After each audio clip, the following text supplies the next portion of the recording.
কোটি মানুষ বিনা বিচারে এখনো আটকে আছে, সেই জন্য আমরা সন্তুষ্ট নই, খুশি হলেও সন্তুষ্ট নই। আমরা আজকে এখানে দাবি করছি আগামী 24 ঘন্টার ভিতরে যে যেখানে আটক আছে, ঢাকার বাইরে বিভিন্ন অঞ্চলে বিনা বিচারে কোন ধরনের আইনানুগ ব্যবস্থা ছাড়া তাদের সকলকে অনতিবিলম্বে মুক্তি দিতে হবে। এইটা হলো প্রধান দাবি।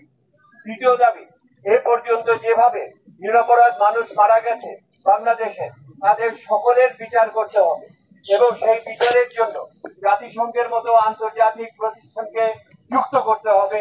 এইটা একটি বড় বিষয়। স্কুল কলেজ খুলে দিতে হবে, আইন শৃঙ্খলা বাহিনীকে সেখান থেকে সরাতে হবে, ইন্টারনেটের অবাধ সুযোগ আমাদের সেখানে নিয়ে আসতে হবে। এই আইনের সুরক্ষা পরিবেশ যদি দ্রুত সৃষ্টি করা না হয়, তাহলে বাংলাদেশের জন্য নিঃসন্দেহে এটা বড় ধরনের সমস্যা। আপনারা বলেছেন যে এই ঘটনার ফলে বাংলাদেশের ভাবমূর্তি নষ্ট হচ্ছে। আমি এটা স্বীকার করি না। ভাবমূর্তি যদি কারণ নষ্ট হয়, সেটা সরকারের হচ্ছে, বাংলাদেশের কোনো ভাবমূর্তি নষ্ট হচ্ছে না। বাংলাদেশের যে শক্তি, বাংলাদেশের যে সাহস, বাংলাদেশের স্বাধীনতা সংগ্রামের যে ঐতিহ্য, তার প্রতি আমাদের অনুরক্ততাই প্রকাশ পাচ্ছে। ভাবমূর্তির সংকট থাকলে সরকারের সংকট, বাংলাদেশের না। আর একটা কথা আপনাদের বলে আমি শেষ করি। বাংলাদেশের মানুষ ট্যাক্স দেয়, আমি ট্যাক্স দিই।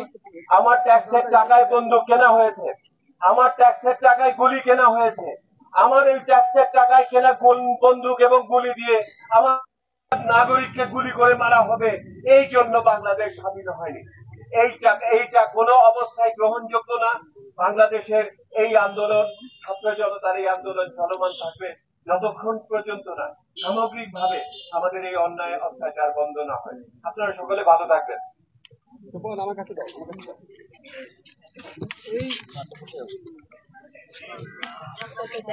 এখন আমাদের বক্তব্য রাখবেন প্রধান শাহিদা। বক্তব্যটা দেয় তখন তো শুধু যিনি বক্তব্য দেয় ওনার ফেসে থাকে। আজকে সারা দেশে ঘরে ঘরে আমরা বাবা মায়ের কান্না শুনি। বাবা মা তারা আতঙ্কে থাকে কোন সময় তাদের ছেলেদেরকে ধরে নিয়ে যাবে। চিন্তা করতে পারেন আপনারা বাংলাদেশের এই অবস্থা। বাবা মায়ের কান্না, আর্তনাদ, তাদের দুঃখ কষ্ট কোথাও কি গিয়ে পৌঁছাচ্ছে না তাদের কান্না? কেন কেন এরকম হবে বাংলাদেশে?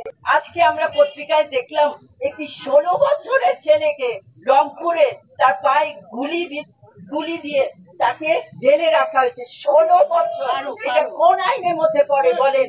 যে একটা শিশু, তাকেও জেলে রাখা হয়েছে। কেন? সে নাকি আবু সাইদকে মেরে ফেলেছে। একটা ঠাট্টা মশকরা ফাইজলামি করার একটা সীমা থাকে। আমরা কি দেখি নাই কিভাবে আবু সাইদ মারা গেছে? আপনারা দেখেন নাই? সবাই মিলে দেখে নাই? তাহলে আপনারা কেন আপনারা জোর গলায় আপনারা বলছেন না কেন যে না এটা ঠিক না, এটা মিথ্যা?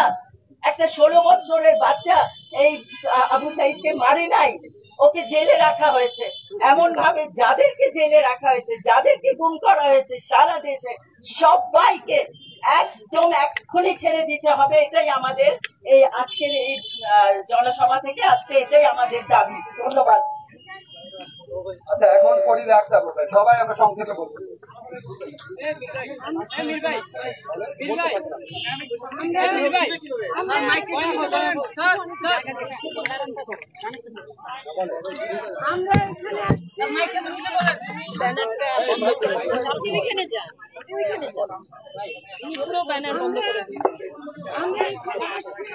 সকল মানুষের পক্ষ থেকে এবং আমরা বলছি যে আমাদেরকে ভয়টা দিলে চলবে না। যে মাত্র 6 জনকে ছেড়ে দেওয়া হয়েছে, আমরা দেখছি সব জেলখানায়, আমরা দেখছি যে সব জায়গায় এখনো ছেলেমেয়েরা আটকে আছে, মেয়েরা আটকে আছে, মেয়েরা আটকে আছে। সব আমরা দেখছি, আমরা ক্ষুব্ধ নারী সমাজের পক্ষ থেকে আজকে আমরা দেখছি যে মায়েরা অভিভাবকরা মিটিং করছেন, ওরা কান্নাকাটি করছেন। আপনারা কিন্তু আজকে এটা বন্ধ করেন, মিথ্যা কথা বলা বন্ধ করেন, ছাত্রছাত্রীদের দোষী করা বন্ধ করেন, যারা অপরাধ করছে তাদেরকে ধরে তারপরে আপনারা দেখান যে আপনারা আসলে এই ব্যাপারে কিছু করতে চান, এবং যারা এই হুকুমদাতা তাদের বিচার চাই।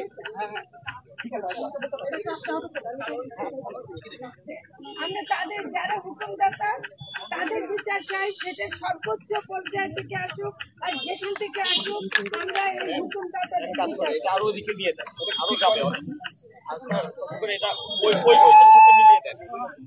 আমরা একটা কথা স্পষ্ট ভাবে বলতে চাই, আমরা হত্যার বিচার চাই এবং এই হত্যার যারা হুকুমদাতা ছিল তাদেরও বিচার চাই। এখন আমাদের আরিফ নূর,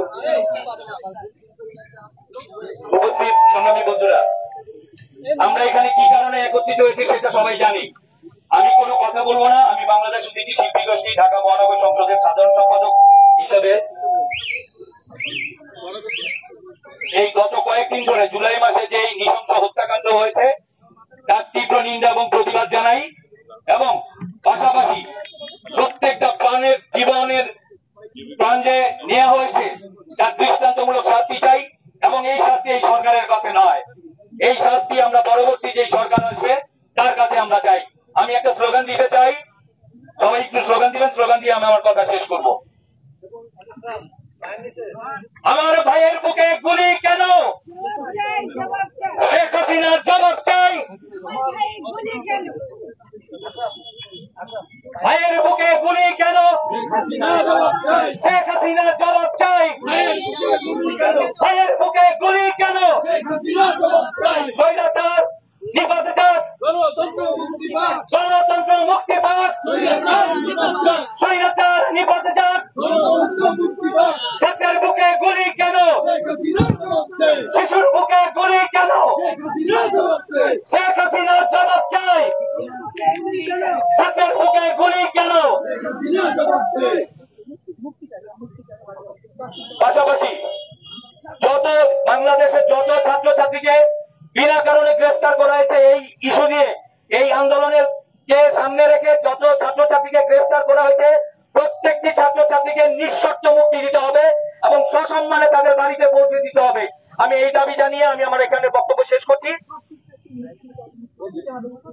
সকল শিক্ষার্থীর মুক্তি চাই, সকল শিক্ষার্থীর মুক্তি চাই। দিতে হবে, দিয়ে দাও। সকল শিক্ষার্থীর মুক্তি চাই, দিতে হবে, দিয়ে দাও।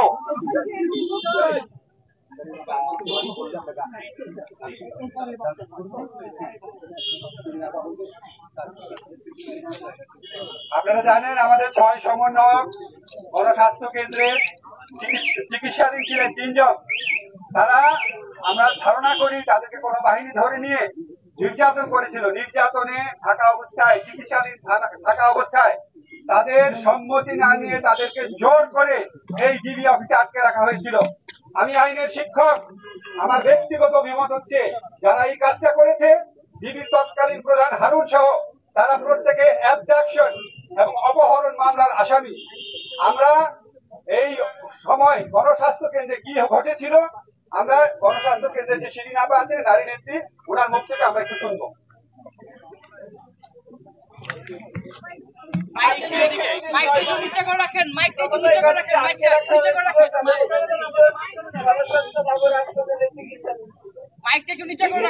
অবস্থায় তাদেরকে ছিনিয়ে নিয়ে আসা হয় এবং বলা হয় যে তাদেরকে তাদের সুরক্ষার জন্য ছিনিয়ে নিয়ে আসা হয়। চিকিৎসাধীন 3টা মানুষকে হাসপাতাল থেকে ফিরিয়ে আনা, এটা কোন দেশের আইনে আছে? কোন মানবাধিকার এটা বলে যে এটা ঠিক আছে? এটা মানবতা বিরোধী অপরাধ এবং এইটার বিচার আমরা চাই। যে এই অফিসাররা নিযুক্ত ছিল তারা আমাদের নার্সদের সাথে ডাক্তারদের সাথে কি ব্যবহার করে এসছে সেগুলোর বিচার চাই। তারা বলেছে যে আপনারা দিবেন না, কেমনে না দেন আমরা দেখবো বলে তারা জোরপূর্বক 3টা রোগীকে আমাদের কাছে রুগী সে কি করে হাসপাতালের রুগীদেরকে কি করে ছিনিয়ে নিয়ে আসতো এবং এনে টিভি এখানে খুব ভালো লেগেছে তাই না? তাদের সুরক্ষার জন্য তাদের বাবা মা তাদের ভাই বোন কেউ কোনোদিন খবরই পায় নাই। এখন আমরা উদিচিত থেকে খুব সংক্ষেপে একটা গান শুনি, প্রতিবাদের গান। তারা রইল কপাট, তারা রইল কপাট, ভেঙে ফেল কর রেলপাট, রক্ত জমাট শিকল পূজার পাশানো বেদি। ওরে ও তরুণ ঈশান, ওরে ও তরুণ ঈশান, বাজা তোর প্রলয় নিশান, ধ্বংস নিশান উড়ুক প্রাচীর প্রাচীর ভেদি। তারা রইল কপাট, তারা রইল কপাট, ভেঙে ফেল কর রেলপাট, রক্ত জমাট শিকল পূজার পাশানো বেদি। ওরে ও তরুণ ঈশান, ওরে ও তরুণ ঈশান, বাজা তোর প্রলয় নিশান, ধ্বংস নিশান উড়ুক প্রাচীর প্রাচীর ভেদি। তারা রইল কপাট, তারা রইল কপাট, গাজনের বাজনা বাজা, কে মালিক এসে রাজা। গাজনের বাজনা বাজা, কে মালিক এসে রাজা। কে দেয় সাজা মুক্ত স্বাধীন সত্য কেড়ে, আহা হা পায় যে হাসি, আহা হা পায় যে হাসি। ভগবান পড়বে ফাঁসি, সর্বনাশী শেখায় হিংসত্ব কেড়ে। তারা রইল কপাট, তারা রইল কপাট, রেলপাট, রক্ত জমাট শিকল পূজার পাষাণ বেদি। ওরে ও তরুণ ঈশান, ওরে ও তরুণ ঈশান, বাজা তোর প্রলয় ভীষণ, ধ্বংস নিশান উড়ুক প্রাচীর প্রাচীর ভেদি।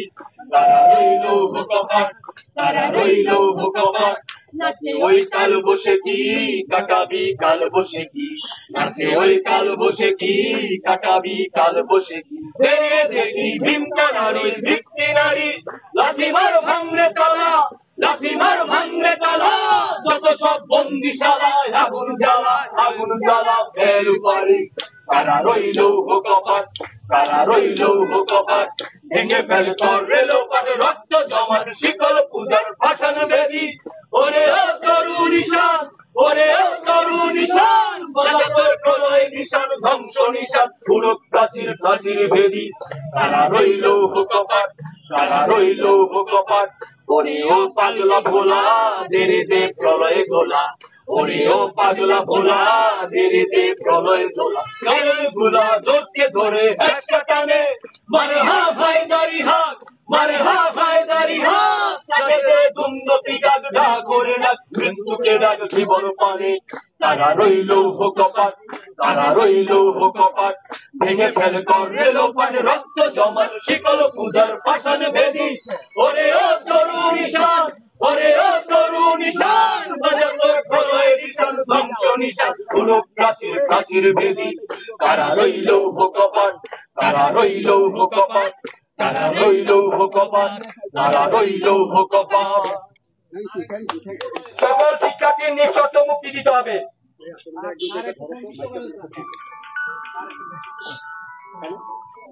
হ্যালো, আপনি কি সংক্ষিপ্ত করে বললে দেখে ফোন রাখ এখন, আমি ব্যস্ত।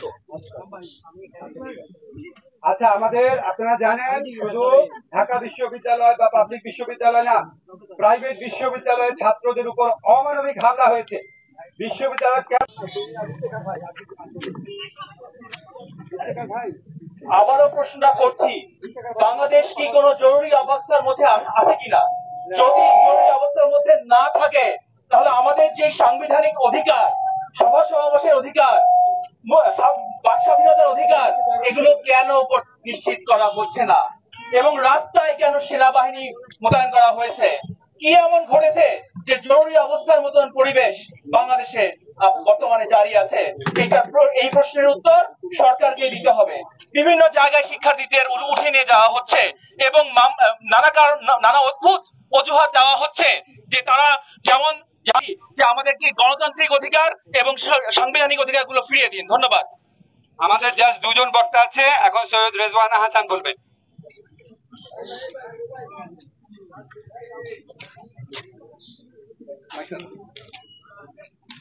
নতুন কথা তো কিছু বলার নাই। আমরা এখানে এসেছিলাম, আপনারা জানেন যে 6 জন সমন্বয়কে তথাকথিত হেফাজতে রাখা হয়েছিল নিরাপত্তার কথা বলে। আপনার যদি অসুখ হয়, আপনি কি শেরাটন হোটেলে রাখলে নিরাপদ বোধ করবেন, না আপনার মার কাছে থাকলে নিরাপদ বোধ করবেন? নাকি আমি শেরাটন হোটেলই বলছি, আমি আর কোনো কার্যালয়ের কথা বলছি না। একটা মানুষ যখন অসুস্থ হয়, অসুস্থ কেন হয় আপনারা তো জানেন। আপনারা এমন নির্যাতন করেছেন যে অসুস্থ হতে বাধ্য হয়েছে। একজনকে নাকি অজ্ঞানী করে ফেলেছেন। যখন জ্ঞান ফিরেছে, আপনাদেরকে এই কথাটা কে বললো যে আপনাদের কাছে থাকলে তারা আপনাদের কাছে থাকলে তারা নিরাপদ বোধ করে? নিরাপত্তার সংজ্ঞাটা দিয়ে দেবেন, আমরা আমাদের সংবিধানে তুলে দেব।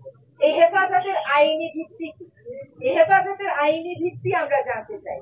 আমরা আসবার আগে আপনারা এই 6 জনকে ছেড়ে দিয়েছেন বলে আমরা শুনেছি। আমরা এখনো জানি না তারা পরিবারের কাছে গেছে কিনা। তারা যেন মুক্ত পরিবেশে কাজ করতে পারে, কারণ ছেলে তাদেরকে বাসায় আটকে দিয়ে প্রহরায় রাখবেন না। তারা যে কাজটা করতে নেমেছে সেখানে কোনো অন্যায় তো নাই, কোনো আইন তো তারা ভাঙছে না। তারা যেন মুক্ত পরিবেশে কাজ করতে পারে, সেটার আমরা নিশ্চয় আছে। এবং এই যে এতটা দিন আটকে রাখলেন, কেন আটকে রাখলেন? কোথা থেকে এই ক্ষমতা পেয়েছেন? দণ্ডবিধির কোথায় আপনাকে এই ক্ষমতা দেওয়া হয়েছে? ক্রিমিনাল প্রসিডিউর কোডের কোথায় আপনাকে এই ক্ষমতা দেওয়া হয়েছে? সংবিধানের কোথায় আপনাকে এই ক্ষমতা দেওয়া হয়েছে? আমরা কিন্তু ওই 6 জনকে আপনারা 2টা গাড়ি করে নিয়ে গেছেন শুনবার পরেও এসেছি, কারণ এই সমস্ত প্রথার একেবারে চিরতরে অবসান হতে হবে। আমরা দেশের নাগরিকেরা দাসপাত দিয়ে এই দেশে থাকবো না। আপনারা আমাদেরকে দাস মনে করে যখন ইচ্ছা বাসা থেকে তুলে আনবেন, যতদিন ইচ্ছা আটকে রাখবেন, তারপরে আমাদেরকে নুডলস খাওয়াবেন, পোলাও খাওয়াবেন, আর মুরগি খাওয়াবেন, আর ডিম খাওয়াবেন, ওইটা আবার পত্র পত্রিকায় দেবেন। কার টাকায় খাওয়ান এগুলো? আমাদের টাকায় তো খাওয়ান। এগুলো খাওয়ানো বন্ধ করেন। আপনার কাছে খাওয়ার আমার দরকার নাই। আমরা জনগণ আইন শৃঙ্খলা রক্ষাকারী বাহিনীর মুখোমুখি কোনোদিনও হতে চাই না। আমাদের নিরাপত্তার প্রয়োজনে আমরা আপনাদের কাছে আসবো। আপনারা আমরা অনিরাপদ, এই গায়েবী একটা আওয়াজ কোথা থেকে পেয়ে গিয়ে আমাদেরকে বাসা থেকে তুলে আনবেন, এই আইন কিন্তু আপনাদেরকে দেওয়া হয় নাই, এই ক্ষমতা আপনাদেরকে দেওয়া হয় নাই। হাসপাতালের চিকিৎসক বলছে তিনি অসুস্থ, অনেক রাজনৈতিক নেতাকে ধরে জেলে নেন, তাদেরকে সারা জীবন পিঠি হাসপাতালে রেখে কাটায় দেন। আর এখানে মার খাওয়া বাচ্চাগুলোকে আপনারা পর্যন্ত চিকিৎসা দিতে দিলেন না। এইরকম আইন শৃঙ্খলা বাহিনী তো আমরা চাই না। আমরা চাই সেরকম আইন শৃঙ্খলা বাহিনী যারা আমাদের কথা শুনবে। আজকে রাস্তার ওই পারে দাঁড়িয়ে অনেক আইন শৃঙ্খলা রক্ষাকারী ভাইয়েরা আমাদের কথা শুনছেন। আগামীকাল আমি একটা কাজের জন্য আপনার কাছে আসবো, আপনি আমাকে সেই সেবা দিবেন তো? আপনারা বাংলাদেশ পুলিশ হবেন, আপনারা Awami League police, BNP police, জাতীয় পার্টি পুলিশ হবেন না, আপনারা বাংলাদেশ পুলিশ হবেন। এটাই আমরা চাই। আমরা খুশি হই নাই যে আপনারা তাদেরকে গাড়ি দিয়ে পাঠিয়ে দিয়েছেন, আমরা একটু করে স্বস্তি পেয়েছি। আমরা তখনই খুশি হব যখন সকল শিক্ষার্থীদেরকে আপনারা মুক্তি দেবেন। আসলে খুশি তারপরেও হতে পারবো না, কারণ খুশি হওয়ার পরিবেশ তো রাখেন নাই।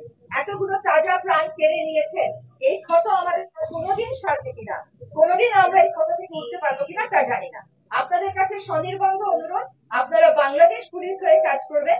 আপনারা কোনো শিক্ষার্থীকে আর আটক করবেন না, আর একটা গুলিও কোনো শিক্ষার্থীর বুকে, কোনো জনতার বুকে দেবেন না, এবং সকল শিক্ষার্থীকে অবিলম্বে মুক্তি দেবেন। ধন্যবাদ।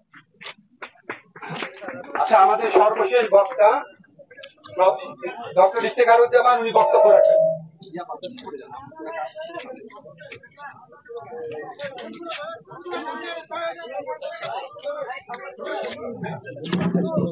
আমার যা বলার ছিল প্রায় সবই বলা হয়েছে। আমি নতুন করে যা বলা হয়েছে সেগুলো পুনরাবৃত্তি করতে চাই। আমি একটি কথা শুরু করতে চাই, সেটি হচ্ছে যে আমরা যেটা লক্ষ্য করলাম গত 3 সপ্তাহে, সেটি হচ্ছে যে ক্ষমতার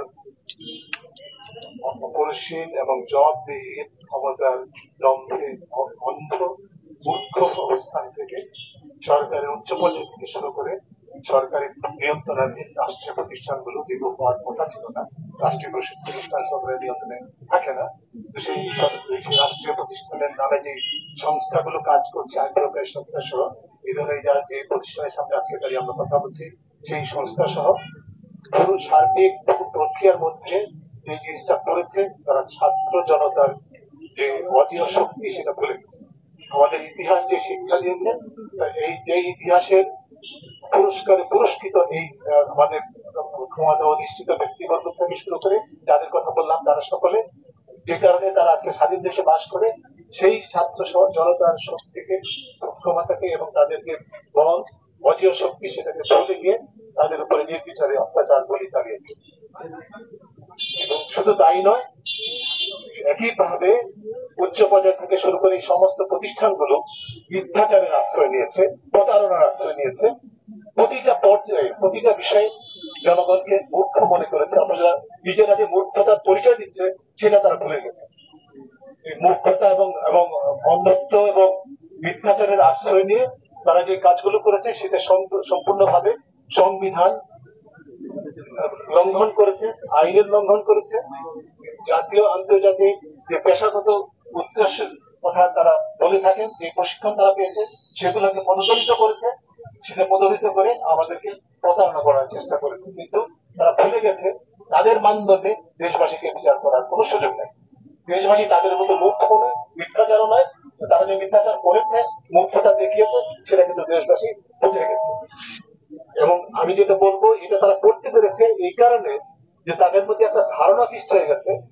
এতদিন পর্যন্ত আজকে যে ঘটনাকে কেন্দ্র করে আমরা শুধুমাত্র এই 6 জনের আটকের বিষয়টা না, সার্বিকভাবে যে পরিস্থিতি সৃষ্টি করেছে এই সংস্থাগুলো, তার পেছনে যে মূল বিষয়টা সেটা হচ্ছে দীর্ঘকালীন প্রক্রিয়ার মাধ্যমে তাদের মধ্যে একটা ধারণা সৃষ্টি করে ফেলেছে। তারা নিজেরা সম্পূর্ণ ভুল ধারণা, আমি বলছি সেই ধারণা হচ্ছে তারা বিচারহীনতা উপভোগ করতে পারবে চিরদিন।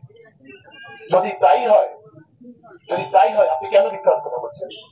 বন্ধ করুন মিথ্যা কথা। আপনি বলেন যে আমি নির্বিচারে গুলি করেছি, রংপুরে ছাত্রকে হত্যা করেছি, আমি নির্বিচারে আটক করে রেখেছি 6 জন সমন্বয়কে, আমি নির্বিচারে সারা দেশের অসংখ্য মানুষকে, শিক্ষার্থী সহ শিক্ষকদেরকে সহ নির্বিচারে অন্যায় করছি, অধিকার হরণ করছি, মানুষের বাক স্বাধীনতা হরণ করছি, মানুষের ছাত্রদের সম্পূর্ণ যৌক্তিক, সম্পূর্ণ নৈতিকতার দৃঢ়তায় বলিয়ান যে দাবি, সেই দাবিকে যে সরকারও ঘোষণা করেছে তারা সমর্থন করে, সেই দাবির আন্দোলনে নির্বিচারে আমরা অত্যাচার করি, তারা অত্যাচার করেছে এবং তাদের সেটার জন্য তারা লেলিয়ে দিয়েছে তাদের সমর্থন পুষ্ট সংস্থাগুলোকে, যার মধ্যে ছাত্র সংগঠন জড়িত।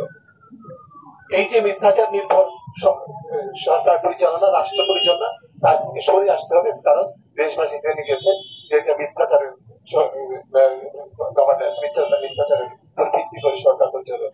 আমি যেটা বলতে চাই, যে যদি আমি আগে উল্লেখ করেছি, বলতে চাই যে এই সংস্থাগুলো রাষ্ট্রকে মদত দিচ্ছে বলে মনে করছে, সরকারকে মদত দিচ্ছে বলে আমরা মনে করছি। সরকারি ব্যক্তি তারা, সরকারও মনে করছে তাদের ব্যক্তি ক্ষমতার ভিত্তি, কারণ সেখানে জনগণের কোনো উপস্থিতি নাই। সরকারের যে ক্ষমতার ভিত্তি, সেখানে এই সংস্থাগুলো এবং এই সংস্থাগুলো যে মিথ্যাচারের উপরে পেশাগত অবমাননার উপর নির্ভর করে, সংসদ এবং সংবিধান এবং আইনের লঙ্ঘনের উপর নির্ভর করে পরিচালিত হচ্ছে, এটি তারা ভুলে যাচ্ছে যে এটি কিন্তু চিরস্থায়ী হওয়ার কোন সুযোগ নেই। ধসে পড়তে বাধ্য। যে প্রতিষ্ঠানে শুদ্ধাচার নেই, যে প্রতিষ্ঠানের সততা নেই, যে প্রতিষ্ঠান মিথ্যাচার দিয়ে পরিচালিত হয়, সেই প্রতিষ্ঠান কোনোদিন টিকবে না, টিকতে পারে না। সেটারই প্রমাণ কিন্তু আপনারা দেখছেন। আমি বলবো না সময় আছে এখনো, কিন্তু আপনারা ভেবে দেবেন, নিজেদেরকে আয়নার সামনে উপস্থাপন করুন, তারপরে নিজেদের আচরণ সংযত করুন। এবং ইতিমধ্যে জানানো হয়েছে প্রতিটি নাগরিক তাদেরকে নির্বিচারে আটক রাখা হয়েছে। প্রতিটি শিশু সহ, যারা অপ্রাপ্ত বয়স্ক সহ, শিক্ষার্থী সহ, শিক্ষকদের সহ, সাধারণ মানুষ সহ যাদেরকে আটক রাখা হয়েছে, যাদের উপর নির্বিচারে হত্যা করা হয়েছে, সকলের ন্যায় বিচার নিশ্চিত করুন, আটকদেরকে মুক্ত দিন। এবং এখানে যেটি বাড়ি বাড়ি বলা হচ্ছে, এটা আন্তর্জাতিক সম্পূর্ণ নিরপেক্ষ জাতিসংঘের তত্ত্বাবধানে তদন্ত সাপেক্ষে সমাধানের উপায় চেষ্টা করুন এবং বিচার নিশ্চিত করার চেষ্টা করুন। এছাড়া কোনো বিকল্প নেই। আমাদের এই নাগরিক সমাজের পক্ষ থেকে যে কার্যক্রম আমরা শুরু করেছি, সেটি আজকে শেষ নয়। এটি আমরা মনে করি যে আমরা সবাই মিলে আলোচনা সাপেক্ষে আপনাদের সাথে, গণমাধ্যম কর্মীদের সহকর্মীদের সাথে সহযোগিতায় আমরা এই আন্দোলন, এই কার্যক্রম অব্যাহত রাখার প্রক্রিয়া আপনাদেরকে অবহিত করবো। সবাইকে ধন্যবাদ। আচ্ছা, আমাদের আজকে মিটিং শেষ। আমরা শুধু একটা কথা বলে শেষ করছি, যে সরকার মিথ্যা এবং বল প্রয়োগের মাধ্যমে টিকে আছে। যদি আমাদের সকল আটককৃত ছাত্রদের বিশেষ করে মুক্তি নেওয়া যাওয়া না হয়, যদি হত্যা না করা হয়, যদি শিক্ষাঙ্গন খুলে দেওয়া না হয় অবিলম্বে, তাহলে আমাদের নাগরিক সমাজের আরো বৃহত্তর কর্মসূচি থাকবে এবং অব্যাহত কর্মসূচি থাকবে। এখন একটা বিশেষ ঘোষণা আছে, এই ঘোষণার মধ্যে দিয়ে আমাদের কর্মসূচি আজকে শেষ হবে। আপনাদের সবাইকে ধন্যবাদ। আমি রুশাদ ফরিদি, ঢাকা বিশ্ববিদ্যালয়ের অর্থনীতি বিভাগের শিক্ষক। একটু আগে আফিফ নজরুল স্যার যেটা বললেন যে আমাদের কর্মসূচি অব্যাহত থাকবে, সেই নেক্সট কর্মসূচির ঘোষণাটা দেওয়ার জন্যই আমি এখানে এসেছি। আমাদের আগামীকাল দুপুর 3টায়, শুক্রবার 3টায় প্রেস ক্লাবে গ্রহ যাত্রা বলে একটি সমাবেশ হবে, এবং এই সমাবেশটি হচ্ছে আমাদের ছাত্র, শিক্ষক, সুধী সমাজ, সাধারণ নাগরিক বলে কেউ আলাদা কোনো নাই, আমরা দেশের মানুষ, আমরা সবাই একত্রিত হব সেই জায়গায়। আমরা একটা বৃহত্তর সমাবেশে ছোট ছোট জায়গা থেকে এক হয়ে একটা বড় শক্তিতে পরিণত হব।